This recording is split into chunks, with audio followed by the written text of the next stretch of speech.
Selamat datang kembali. Kali ini kita akan coba menelusuri salah satu sudut paling terkenal dan mungkin agak meresahkan ya dalam sejarah psikologi. Betul sekali. Sumber yang Anda bagikan ini membawa kita langsung ke bab 7, fokusnya di eksperimen penjara Stanford. Jadi, yuk kita coba turun ke ruang bawah tanah Universitas Stanford di tahun 1971. Mari kita lihat lebih dekat. Misi kita kali ini, ya, menggali lebih dalam dari cerita standar yang mungkin Anda udah sering dengar. Kita pengen bongkar apa sih yang sebenarnya terjadi di penjara tiruan itu berdasarkan arsip-arsip baru, analisis baru yang diungkap sumber Anda ini. Dan juga coba pahami kenapa ya eksperimen ini kok nempel banget di benak kita soal sifat manusia. Iya, dampaknya besar ya. Oke, coba bayangin dulu deh suasananya di sana. Musim panas 1971, ruang bawah tanah gedung 420 di Stanford. Bukan tempat biasa ya. Bukan, disulap jadi penjara County Stanford. Nah, partisipannya ini mahasiswa biasa aja, yang tertarik iklan koran buat cari uang tambahan. Sekitar $15 per hari waktu itu ya. Lumayan. Iya, lumayan. Mereka dipilih acak, jadi penjaga atau tahanan. Tujuan resminya sih, katanya, mempelajari dampak psikologis kehidupan penjara. Kedengarannya ilmiah ya awalnya. Awalnya aja udah, intens banget. Para tahanan ini kan mahasiswa biasa, nggak punya catatan kriminal. Ditangkap beneran loh sama polisi lokal di rumah mereka. Wow, sampai segitunya ya. Iya, terus dibawa ke penjara tiruan ini. Di sana, digeledah, dikasih seragam tipis, identitasnya hilang, tinggal nomor aja. Itu pasti udah bikin stres ya. Sementara itu, 9 mahasiswa lain jadi penjaga. Udah siap tuh pakai seragam kaki, kacamata hitam cermin biar nggak ada kontak mata, sama bawa pentungan kayu. Atributnya lengkap ya. Cerita yang paling sering beredar nih, versi yang dipopulerkan sama Philip Zimbardo, pemimpin eksperimennya, itu kan bilangnya situasinya lepas kendali gitu aja. Seolah-olah alami gitu ya. Iya, katanya kekuasaan itu merusak. Orang baik, kalau dikasih seragam sama wewenang penjaga, otomatis bisa jadi kejam. Kayak konsekuensi yang gak terhindarkan dari peran mereka. Nah, tapi disinilah sumber yang Anda berikan ini mulai mengajak kita melihat lebih dalam. Oh iya, gimana tuh?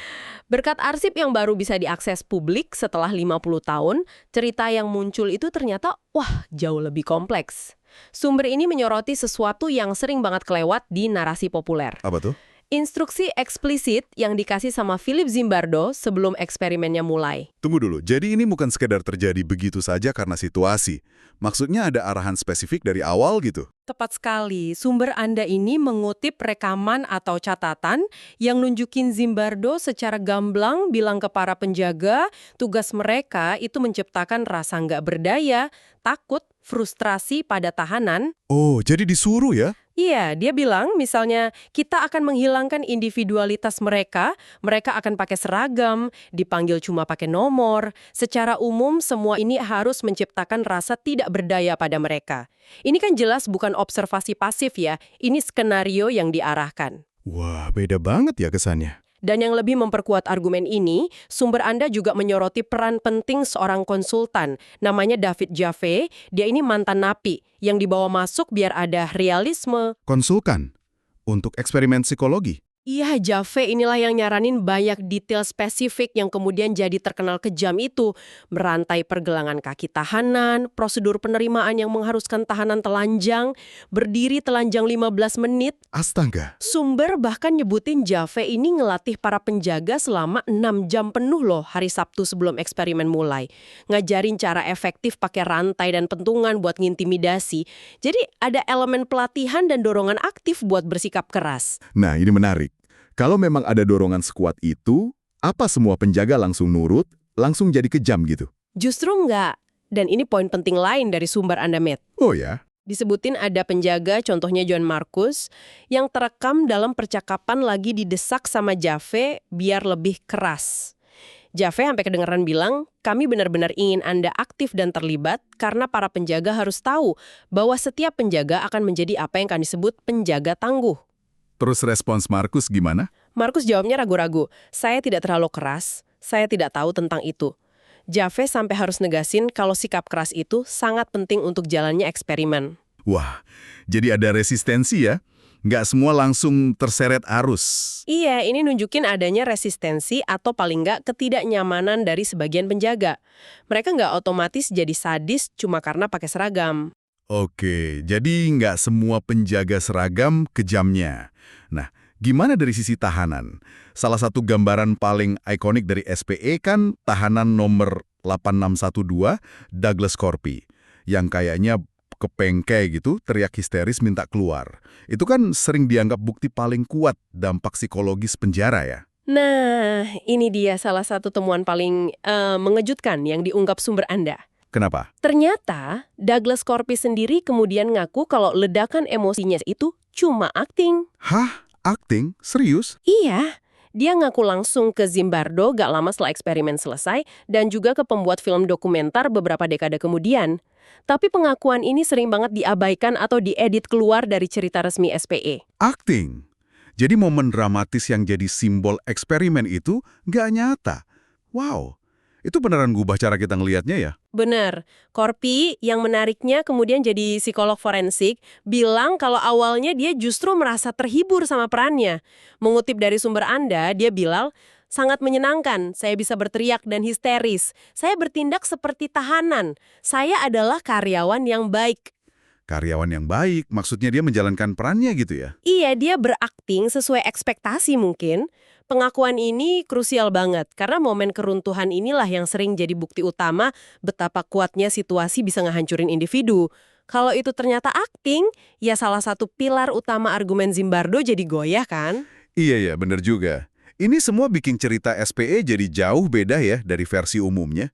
Apa ada studi lain yang bisa jadi pembanding gitu? Ada, dan sumber Anda ngebahasnya secara kontras.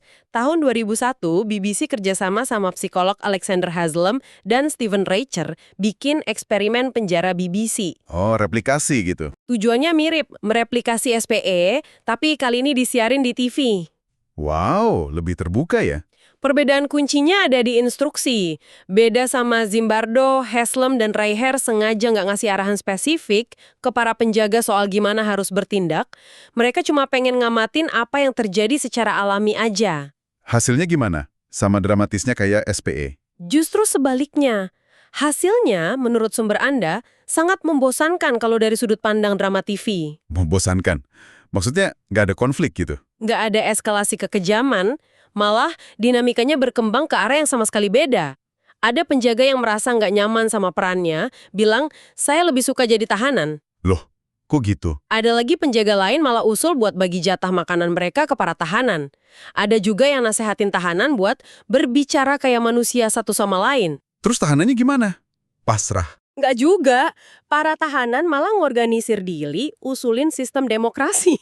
Puncaknya, beberapa tahanan kabur dari sel tapi bukan buat berontak. Terus ngapain? Buat ngerokok santai bareng para penjaga di kantin mereka.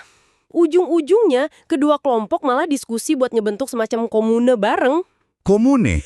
Di penjara? Jauh banget dari gambaran neraka di Stanford ya? Jauh banget. Pelajaran dari studi BBC ini, seperti yang ditekankan sumber Anda, ya kalau Anda tempatin orang biasa dalam situasi penjara tanpa instruksi eksplisit dari otoritas buat bertindak kejam, tirani, itu nggak serta-merta muncul. Menarik banget. Sumber itu bahkan nyimpuin dengan sedikit ironi. Kalau Anda biarin orang biasa sendirian, nggak ada yang terjadi. Atau lebih buruk lagi, mereka bakal coba memulai komune pasifis. Haha, pasifis ya? Secara ilmiah, eksperimen BBC ini dianggap berhasil, banyak publikasinya di jurnal akademik.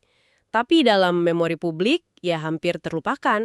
Kalah sama narasi SPE yang jauh lebih dramatis, meskipun sekarang kita tahu narasi itu punya banyak catatan ya.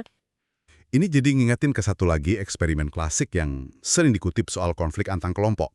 Eksperimen Robert's Cave tahun 1954 oleh Muzafer Sherif. Anda mungkin pernah dengar juga? Oh iya, yang anak-anak kemah musim panas itu kan? Betul. Dua kelompok anak laki-laki 11 tahun yang disebut Sherif, krim dari krim.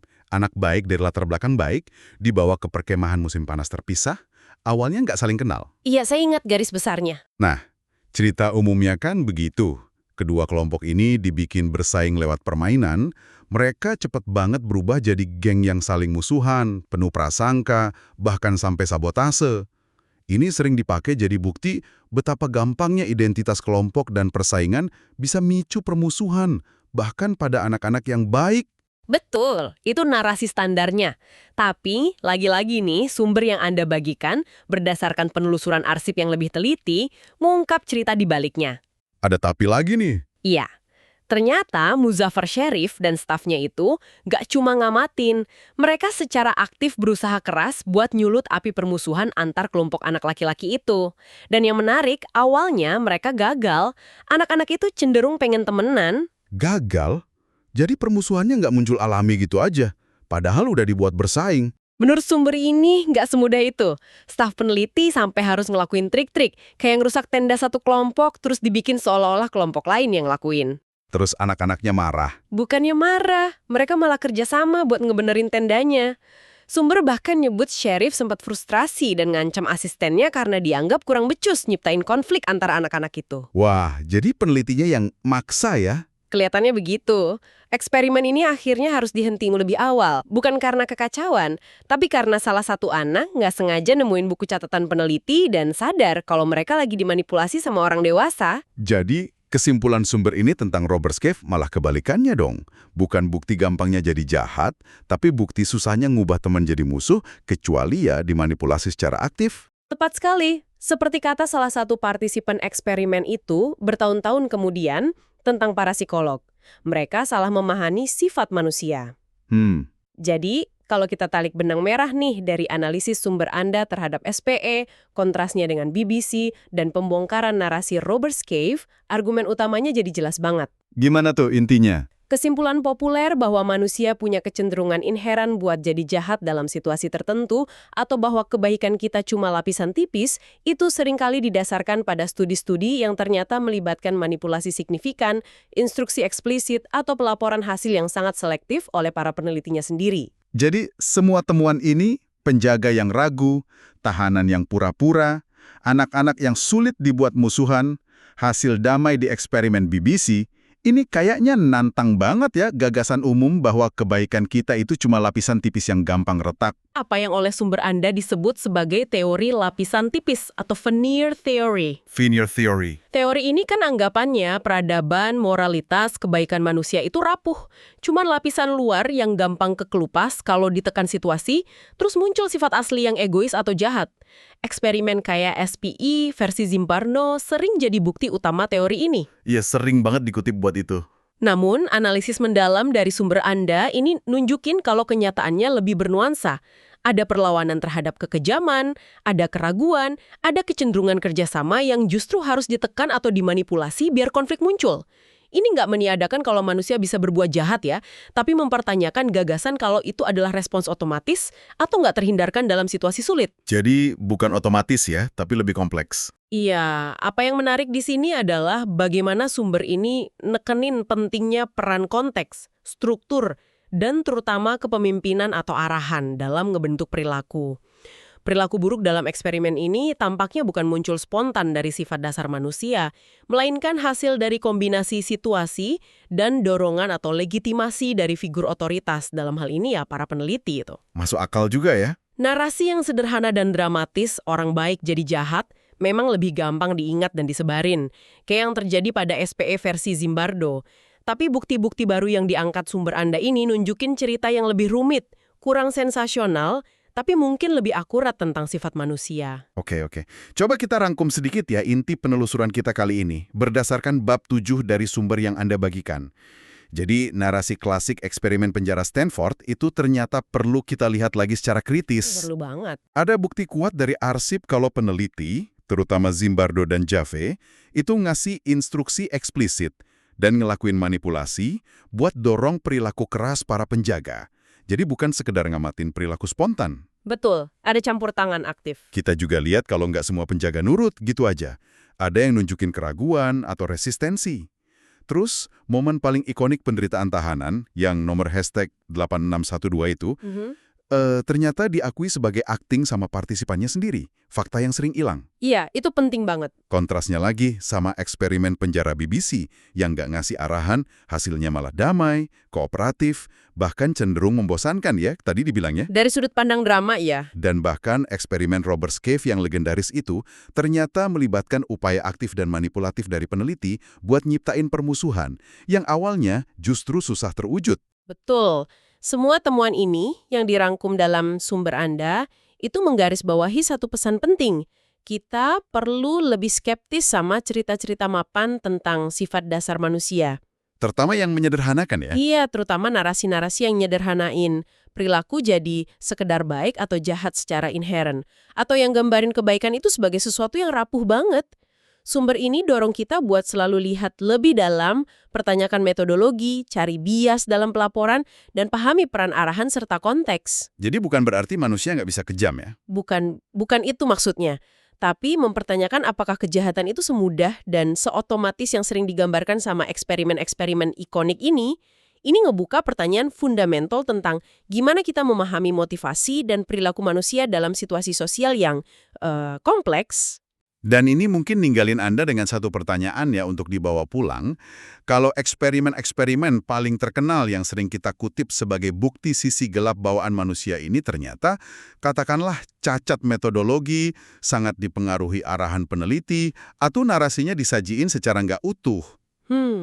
Kebenaran mapan apalagi ya tentang sifat dan perilaku manusia yang mungkin perlu kita pertanyakan dan telah kembali.